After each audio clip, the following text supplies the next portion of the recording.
Today we're talking about one of WhoDooTV's favorite writers, Jeff Lemire. And we're talking about his book, Descender. You are now watching WhoDooTV. Welcome to WhoDooTV. I'm Jared. And I'm Hoosier. And like we said, today we're talking about Descender, the book by Jeff Lemire with art by Dustin Nguyen. This is a tour de force. I tell you what, this is a quality book. This book is one of my favorites. It is a cool sci-fi tale with robots and space and adventure and mystery. And give me more, give me more. You're going to like this book. We might spoil a little bit of it, but we're going to talk a little bit about this book because it's one of the ones that we think you guys should be reading. Yeah, for sure. If you like videos like this, be sure to hit that subscribe button. And if you like this particular video, hit that like button too. That would be really awesome.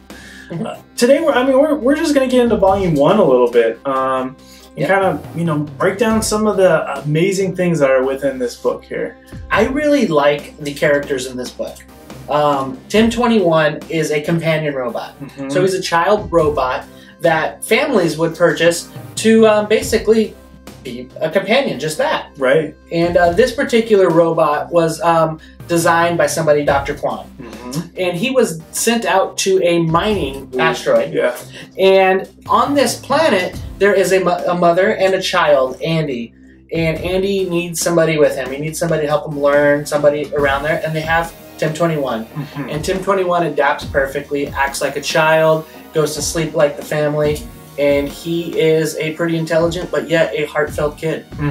Yeah, I mean, it just gets to the point where he becomes a part of the family. He is pretty much almost a son to the parents, a brother to the child. And then things get interesting. He kind of goes dormant for a number of years. Right, and this incident where he actually goes to sleep with Andy. He would ask to be sent to sleep. As he could stay awake, he's a robot, doesn't matter. But he wants to be like a little boy, Pinocchio style. And that actually became a good thing for him because along one day, the Harvesters, a group of robots, like massive robots, came and like exterminated planets and people. And at that time, Tim 21 was a robot and he was turned off. And so it was especially important that Tim 21 was kind of turned off at this point because during this time after the Harvesters, a lot of people didn't trust robots anymore, and they were looking for them, destroying them, and capturing them, and putting them through situations that you wouldn't put any other living being. And there was a search going on, especially for Tim units like Tim 21. And the Tim 21 actually had the same coding as the Harvester robots. And the creator of that was Dr. Kwan. So the United Galactic Council goes searching for Dr. Kwan so he could kind of figure these things out and get this coding right. Because along one day, Tim 21 woke back up and all alarms went off that, hey, there is a Tim 21 robot alive. And everything from bounty hunters and scavengers and the United Galactic Council went searching for Tim 21. We definitely see that Tim 21 is a capable robot. He is smart, he is resourceful. But when you have a bunch of scavengers coming after you, experienced scavengers, there's not a whole lot that you can do. And Tim 21 actually ends up getting hurt pretty bad. But like we said, he's resourceful. He's able to upload his memories into the database before he's kind of destroyed. Right. Thankfully, Dr. Kwan comes in just in the nick of time to put him back together and put his mind back into his body. And Dr. Kwan also has a good team with him, right? He has Tesla is what they call her in this a lot, and a group that comes to basically be the Fellowship of the Ring per se, as Tim 21 is the Ring himself pretty much, and Frodo all in one. And they're designed to try to get him to figure out these Harvesters so there would not be another a large-scale massacre like there was again with the Harvesters.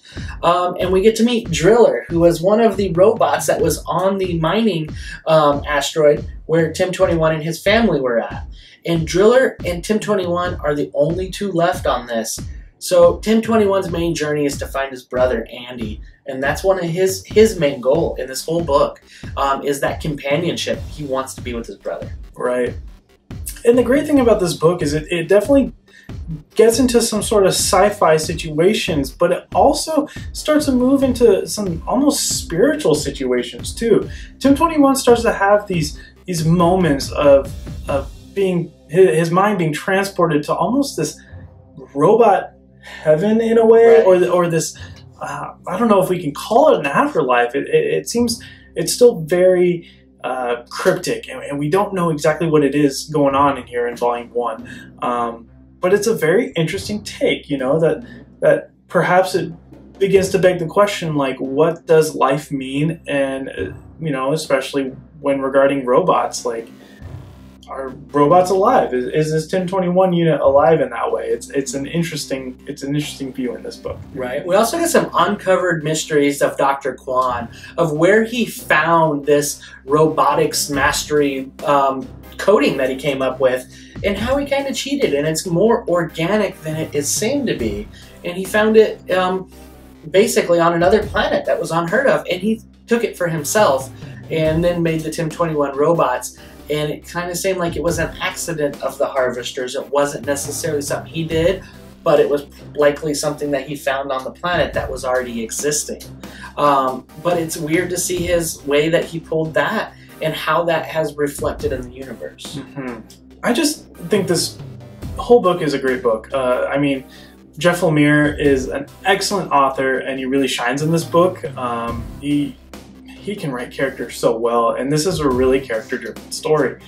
And Dustin Nguyen, his artwork is so unique. I mean, you can pick that out of like a pile of papers. You see Dustin Nguyen's work, and you know that's his. And it just creates this great atmosphere in this story.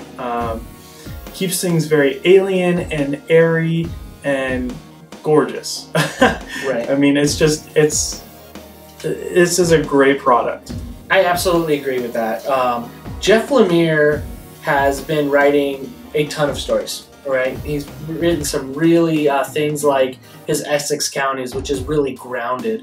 Royal City, a really grounded story. Black Hammer, a superhero story. Bloodshot. And then this sci-fi adventure that we're getting with Descender. It is a broad range, and he does most of them really well. I'm really enjoying this. This is one of my favorites. A sci-fi tale that is, you know, to me matches up there with some Star Wars. A book that anybody should be reading, and I enjoy the characters. The characters really get in deep, and you learn more and more about them. Even the little robot dog bandit, yipping around everywhere. And Driller, you know, Driller's a real killer. And it is a awesome book. And like you said, Dustin Nguyen's art is fantastic. It is very unique.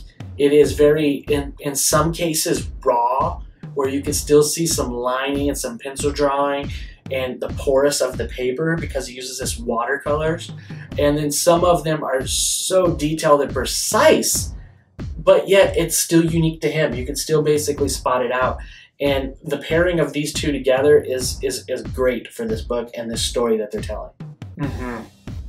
So what score would you give this book? This volume 1 here, what would you say? Oh man, dude, if you look at my shelf, I got volume 4 and 5 already on there. This is getting a 5, completely, with art, story, characters, presentation, smell. It even smells good. It's a great book. Yeah, this is a great book. Quality is just, I mean, it's just one of the words you can use to describe this thing. I have to give this a 5 as well. Like I said before, this is just a excellent, well put together product. Man, I really want to see this as a movie as well. Sony has the rights to it, and they've been sitting on it, and they bought the rights to this right around when this was very first released, or just before. And I hope it's not something Sony sits on very much longer, because I agree. This would make a great movie, ongoing series, epic. I would take all. Yeah, I think it would be incredible, quite the ride, because even as a comic book, it is a great ride. I'm probably going to go at probably pick up number 2 right now because I need to know where this goes. You know, I need to know where the story takes us. It's that good. I mean, I'm going to spend a lot of money on this one. It is an adventure. The hardcover's out now. We'll put a link down below, so if you guys like the hardcover collections, that is out. I believe it collects the first 3 volumes. Volume 4, and I believe The Rise of the Robots, Volume 5 is coming out really soon too. So quite a bit to catch up on. It is an ongoing monthly title. It's definitely something you should be catching up on. And I'm going to put some links to those down below so you guys get caught up. Tell us what you think about this book. Hey, if you like this video, be sure to hit the like button below. There's also that subscribe button down there too. Make sure you punch that. We'd appreciate it. Follow us at Twitter, at WhoDooTV, also on Facebook. Yeah, and we'd like to thank our friends over at outrightgeekery.com. Be sure to check them out. They got all sorts of nerdy stuff on there. Links down in the description. Thank you for watching WhoDooTV. We appreciate you guys.